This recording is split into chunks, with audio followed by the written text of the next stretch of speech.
안녕하세요. 이우영 전도사입니다. 한 주 동안 평안하셨나요? 네.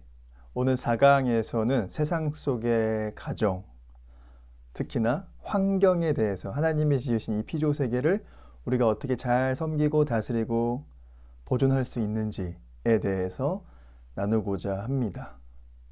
이전 강의에서 김형원 원장님이 이 기독교 환경관을 아주 잘 간략하게 정리해 주셨습니다. 그래서 이 환경 보존, 특히나 이런 생태계 문제 같은 거는 탁상 공론으로 끝나면 안 될 영역 중에 하나입니다.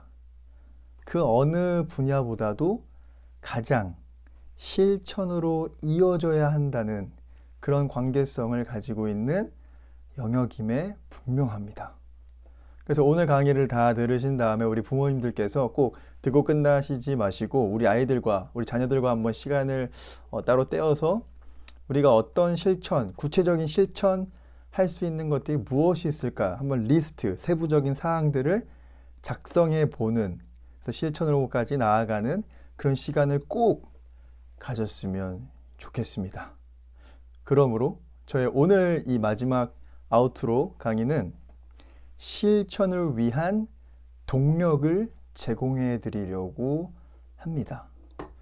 동력은 어떠한 움직임이나 어떠한 운동, 어떤 메커니즘을 지속적으로 가능케 하는 힘의 원천과도 같습니다. 원천적인 힘이죠. 올바른 환경 보존과 이 세상을 하나님 뜻대로 청지기적 사명을 가지고 잘 다스리기 위해서, 그 실천을 하기 위해서 우리는 어떤 동력, 그러니까 어떤 원천적인 힘에 의지해야 하는지 제가 기독교 생태학적 관점에서 말씀드리도록 하겠습니다. 네, 이 자연 만물을 잘 다스려라. 하나님은 인간에게 그렇게 다스림을, 그런 청지기적 사명을 맡기셨습니다. 다스림 하면 우리 부모님들께서는 어떤 것이 생각이 나나요? 네, 다스리는 것 하면은 저는 왕이 먼저 생각이 났습니다. 한 나라의 왕은 백성을 잘 다스리고 한 나라를 이제 또 잘 다스리는 그런 임무를 맡은 사람이죠. 그런 왕도 그 왕이 어떻게 다스리는지에 따라서 유형을 좀 나눠볼 수 있겠는데 제가 한번 세 가지로 나누어 보았습니다. 우선 첫 번째는 왕이 백성을 잘 다스리는 일에는 관심이 없고 다른 것에서만 관심을 가지는 경우입니다.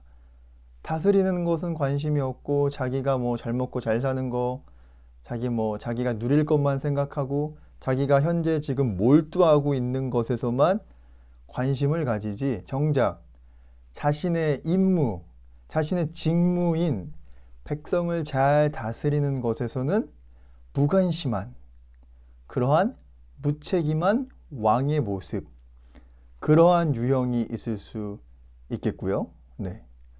두 번째로는 왕이 이 나라가 잘 먹고 잘 살려면, 나라가 태평성대를 이루려면, 나라가 부강해지고 나라가 잘 되려면 백성들의 희생은 당연한 것이다. 당연한 것이다. 라고 생각하고 다스리는 왕의 유형도 있을 수 있겠습니다. 약간 전체주의적인 발상이긴 한데요. 네.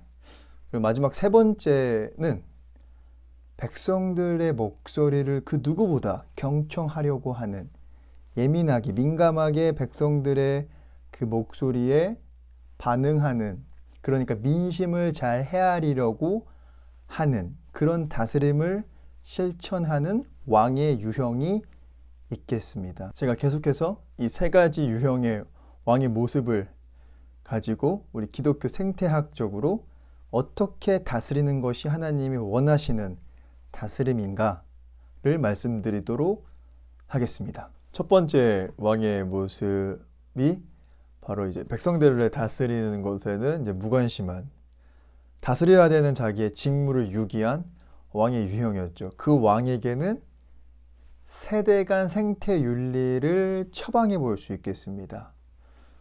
먼저는 대부분의 사람들은 뭐 환경 보존의 문제다, 생태계의 문제다 하면은 크게 관심을 가지지 않는 경향이 있습니다.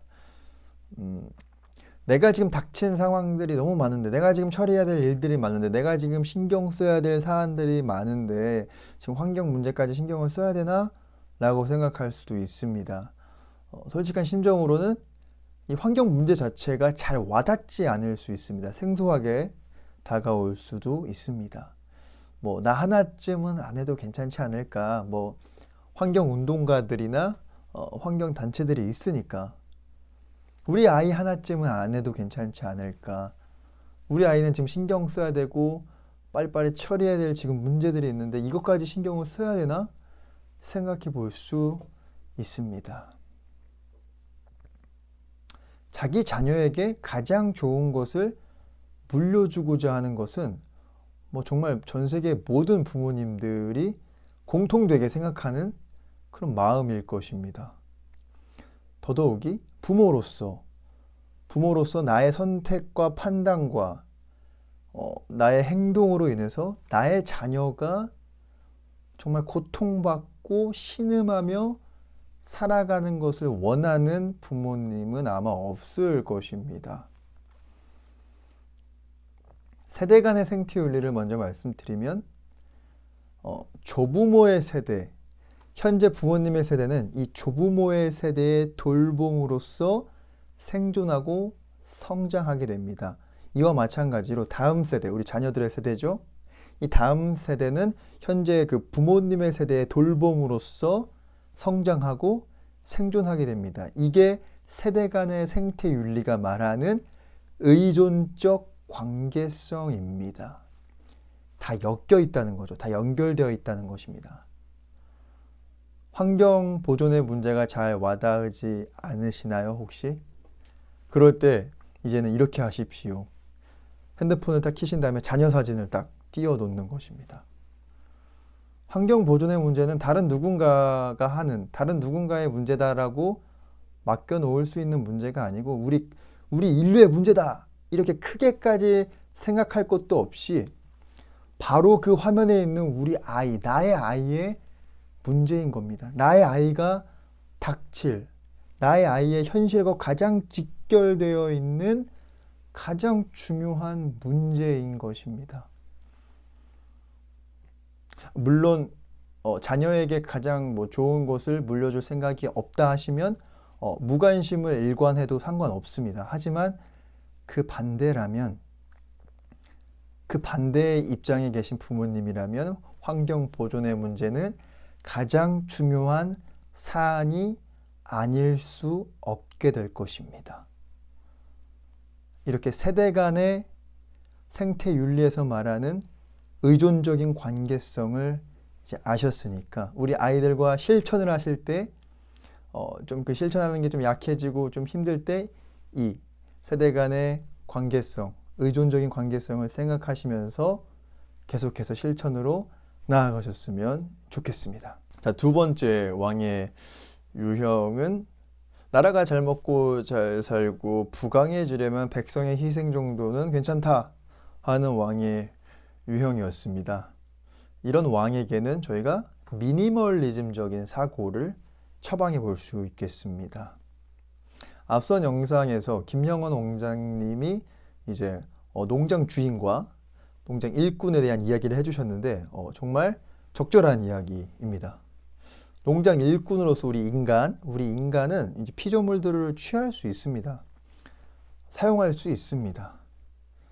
그리고 뭐 생태계를 파괴하고 환경을 파괴한다 그래서 과학기술, 문명 발달은 일절 아예 하면 안 된다 라는 주장도 어떻게 보면 옳은 주장은 아닙니다.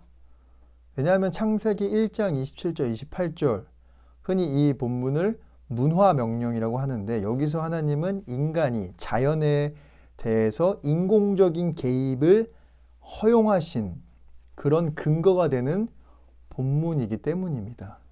문명을 발달하고 발전할 수 있게끔 하나님은 허용하여 주셨습니다. 중요한 포인트는 적당히 필요한 만큼만 우리가 사용하고 개입해야 한다는 것입니다. 어떻게 하면 늘릴 수 있을까가 아니라 어떻게 하면 줄일 수 있을까가 중요합니다. 또한 우리의 소비를 부추기는 요즘에는 이제 소비주의가 만연한데 이런 소비주의의 함정에도 저희가 빠지면 안 됩니다. 다스리는 왕에게 이제 백성의 희생에 대한 문제는 최소한으로 줄여야 된다는 생각을 가지고 접근해야 되는 것이지, 백성의 희생이 최대한의 이익과 맞바꿀 수 있다면 기꺼이 당연히 선택하는 그런 다스림을 취할 문제가 아닌 것입니다. 그래서 우리 부모님들께서 우리 아이들과 실천을 하실 때 이 미니멀리즘적인, 더하기가 아닌 빼기에 익숙해지는 이 미니멀리즘의 동력을 잘 활용하셨으면 좋겠습니다. 자, 마지막 세 번째 왕의 유형, 그 왕의 다스림이 저희가 지향해야 할 다스림의 모델입니다. 네, 바로 백성들의 이야기에 경청하려고 하고 그 목소리를 들으려고 하고 민심을 헤아리려고 하는 그 다스림. 이것을 좀 기독교 생태학적으로 치환해 보면 생태적 감수성을 함양하는 것이라고 정의해 볼 수 있겠습니다. 이러한 생태적 감수성을 함양하는 방법을 제가 쉽게 한 가지 말씀드리면 노출입니다. 노출. 좀 놀라셨나요? 노출이라고? 근데 이 노출은 자신 스스로를 이런 생태 영화나 생태 다큐, 생태적인 주제를 다루는 유튜브 영상이나 친환경 음식, 친환경 우리 아이들이 가지고 노는 그런 왕구, 그런 생태 책, 서적이 있을 수 있겠고요. 생태적인 라이프 스타일, 그런 것에 스스로를, 우리 가정을 계속 노출시키라는 말씀을 드리고 싶습니다. 인간은 어떤 것을 가까이 하고 있느냐에 따라서 그 사람의 사고방식이나 마인드, 삶의 전반적인 양식, 그런 자세가 형성되는데 지대한 영향을 받습니다. 저희가 지난 강의에서도 미디어에 대한 강의를 들었었죠. 내가 어떤 미디어에 노출되어 있느냐에 따라서 인간은 엄청난 영향을 받을 것입니다. 신앙생활도 이와 비슷합니다. 내가 영적인 분별력을 정말 갖추고 싶다 하는 것은 내가 얼마나 하나님의 말씀을 가까이 하고 있느냐로 좀 가늠해 볼 수 있습니다. 또한 악기 연주자가 음감에 민감하고 예민하게 반응하는 이유도 악기를 통해서 계속 그 음정을 듣고 다루기 때문입니다. 백성을 위한 다스림을 한다. 어느 한 왕이 그렇게 이야기를 하는데 정작 민심에 대해서 어둡다? 잘 모른다? 그 자체가 모순입니다. 부모님들께 다시 한번 말씀드리고 싶습니다. 계속 노출시키십시오.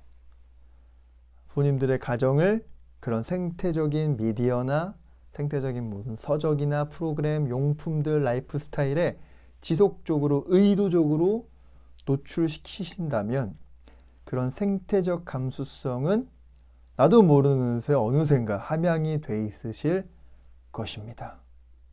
이처럼 환경보존에 대해서 실천을 하시는데 이런 생태적 감수성, 내가 어디에 나를 노출시키고 있느냐를 동력으로 잘 활용하시면 실천하시는데 큰 도움이 되실 것입니다. 네, 오늘 저와 함께 알아본 기독교 생태학적인 주제들, 우리가 이제 환경보존, 하나님이 맡겨주신 청지기적 다스림을 하는 데 있어서 그 실천을 하는 데 있어서의 동력 세 가지를 제가 말씀드렸죠.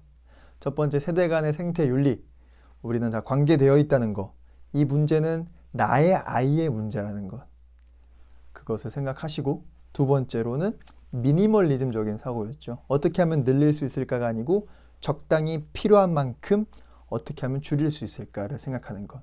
세 번째, 생태적 감수성, 내가 지금 어디에 노출되어 있느냐, 내가 지금 어떤 것을 가까이 하고 있느냐, 생태적인 미디어나 생태적인 주제에 우리가 항상 노출되어야 한다는 것의 중요성을 말씀드렸습니다.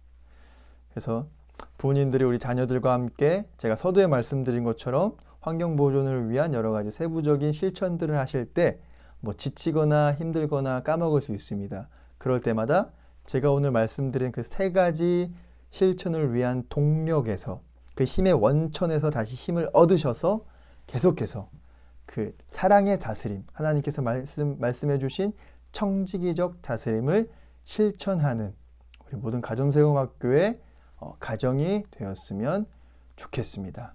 오늘 또 강의를 들어주셔서 정말 감사합니다. 고생하셨습니다.